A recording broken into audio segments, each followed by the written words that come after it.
Presently, the policy of assertive assimilation, i.e., a drive of engineering the mindsets of over 1 million Uyghurs and torture in the detention centers are war crimes against humanity under the semblance of ethnic dominance.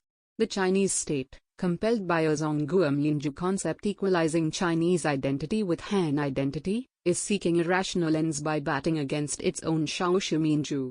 Just as in different periods, the CCP shifted its ethnic policy oscillating between Fang, soft/loose, and Shu, hard/tighten. The current assertive assimilation policy of a Uyghur subordinate group in China has reached a tipping point that either the CCP would make them loyal citizens, if not to China, to the CCP, or face severe punishments.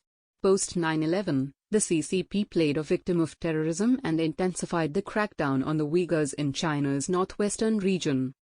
Adrian Zenz, a German anthropologist, unveiled the detention centers set by CCP in 2017, and later a report of Amnesty International claimed that over 1 million Uyghurs and other Turkic minorities were undergoing incommunicado detention in detention centers.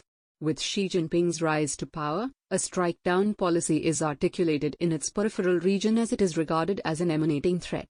The significant change in the policy is the cultural assimilation of the Uyghurs, and targeting their language and religious activities have intensified. Even the Chinese scholars advocate national unity and not minority rights as the base of China's ethnic policies, celebrating the claim that China is a unified multi-ethnic society composed of 56 ethnic groups. Xi Jinping has been using force and resources to systematically assimilate the Uyghurs. He has adopted the legalistic framework to crack down on the Uyghurs, the revision of national security law in 2015 stipulating what the CCP considers internal threats including the Uyghurs' activities is a broad generalization of threat which is even more dangerous as it could restrict the rights and freedoms. It also increases the possibility of getting punishment as any activity could be regarded as a threat. In 2016, Xinjiang regional government passed the anti-extremism regulation to prevent the spread of extremist ideas. A further extended step was taken in 2018 when the anti-extremism law was amended and the local Xinjiang authority was permitted to establish vocational education centers to impart education, skill training and psychological institutions to those who have extremist thoughts.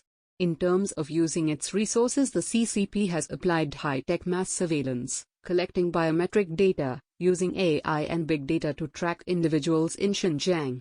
The Australian Strategic Policy Institute reported in 2020 that the Uyghurs were subjected to forced labor. They were directly sent from the detention camps during the period between 2017 and 2019 to work for around 82 global brands in the technology, clothing, and automobile sectors. The Swedish giant clothing brand, H&M, refused to buy Xinjiang cotton when news of forced labor surged on the 26th of March 2021. Defending Xinjiang cotton, state broadcaster CGTN said H&M would pay a heavy price for such a move, and H&M vanished from shopping sites. Brands like Nike and Adidas are also caught in this spiraling conflict over Xinjiang, where Xu Guoxing, spokesman of the Xinjiang regional government, rejects any claim of human rights abuses. Chinese TV stars Wang Yibo and Tan Sonyu are used as a scapegoat against the PR war on Western brands. This is not something new.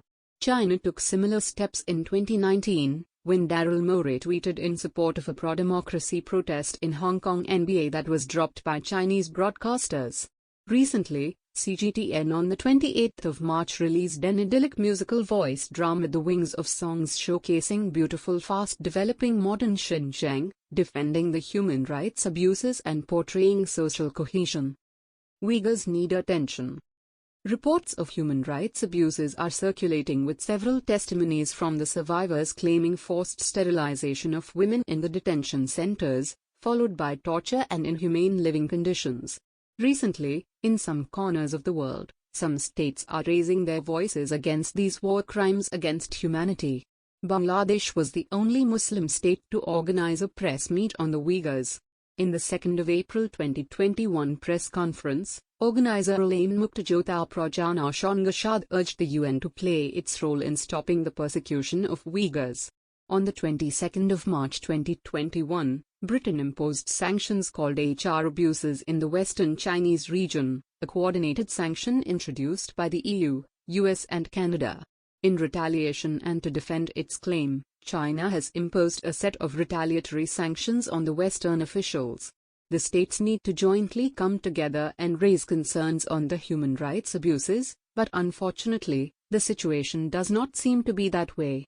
The international community is divided into two camps, the Western camp which is raising concern as it is not yet under the semblance of China's mighty economic power. The other camp is of China's like-minded states and also the Muslim states that are under China's economic weight and are overlooking the human rights abuses.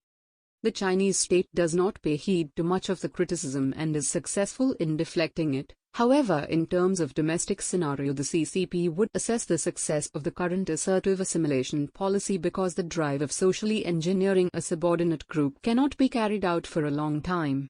The Chinese state needs the Uyghurs as a facilitator with the Central Asian countries. Either the Uyghurs will become loyal to citizens to the CCP or they will be killed, conditional.